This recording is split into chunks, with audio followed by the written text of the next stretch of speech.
Channel asibu tabiriba miyambu hamda taramna oktari channel asibu nuksibiduna miyamna subscribe tausimbiramu hojik miyamda maroiba pausing khanganjari. Nursing Institute ki mahiroi ama EKAIKHUMNABA MANGHANBIKHARE Club Press Club tangasi pangthokiba paugi mifam amada Kakwa Langdaibunggi Langdaibung Social Welfare Club ki Assistant Secretary Ibomcha Kanguzamna paumisingda phongdokibagi matung ina Porampata leiba Science Institute of Medical Science ki sahi kunga mathoi shurabi mahiroi ama institute asigi founder amasung director na Institute asigi oza nupi aniga lautunaraga tha asigi taramari da nupi oibigi EKAIKHUMNABA MANGHANBIKHARE haina phongdokre thaudo asigi matangda Imphal West ki Human Police Station da ayiba complaint report ama file tauduna thaudo asida chenariba miyoi asigi mathakta IPC ki section 366 376 41120 34 gi makhada case ama lokhat pinaba wakhat kre hairi adum oinama police ki maikaidagi numit humni gi matam pinanaba haikrabasu ngasi numit marini suraklaba phau da lokhat pamthokpa thabak amata lokhalaktre hainasu paumising da phongdokhi. BJP thengnanaba opposition party singna yanarabadi Nitish Kumarna Prime Minister gi mirep oigani. JDU Lakliba kumja 2020 ga 4 da pangthokadriba Lok Sabha mikalda BJP ga chapchana thengnanaba gidamak leibak asigi opposition party singna amatta oina yanarabadi Bihar gi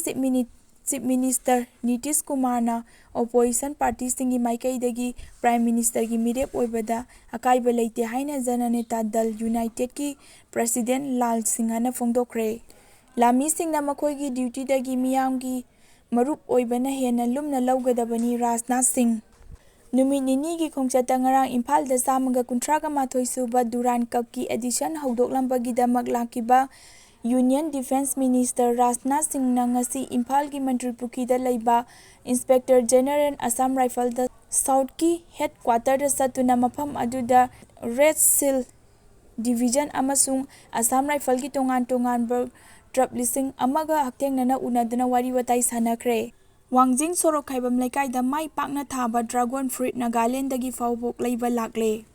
Akaknaba miyoibagi haksang da naba laina khara fawbok phanba ngami hainarakliba adum oinamak Manipurdadi anauba makalgi uhai ama oirakliba Dragon Fruit pu Wangjing SK Laikai hairagasu khangnariba Wangjing Sorok Khaibam Laikai da hai pambi asi thabana masagi sinpam oijaraba Nongthongbam Indrakumar Nimaina mai pakna thaduna hai makal asi puthokpadagi Manipur miyam khaktana tana Nagaland fawbokna thawoina hai asi bulai balaknare. Makoi khulgi Liangmai Prupna Christian Lining Laudringaida Kaubrubu Kauba Mingauduna Irat Thaunirami Laingakta Hanjin Haijarabasu Lambi Sembidabadagi Kunjasingna kilometer Kunganipan Changba Lambi Lanai Oina Semjinba Hohore. Taraganipan suba sahi sada Manipurda mapandagi mapangal kallaba lining loan amagi akanba sapu humjilakibadagi singmi tami amata oina laiminarakiba tampaki miyoi singna lining aduda lukkraba matung kumja 1945 aduaida Christian lining amuk hanna chatkibadagi lining asigi kudung inba singi proof singi manungda Liangmai proof so ama oikrabasu hairiba kumja adudagi mamang phawbokti Kangpokpi district ki Makoi khulda khundariba Liangmai khunja singna Manipurgi yenglau phuariga sagonarakliba Kaubrubu makoina Kauba haina mingaunaduna Irat Thauni chatharambagi wari thengnare. Ngasigi na matang swaisida maroiba pausing khanganjaba loisinjare.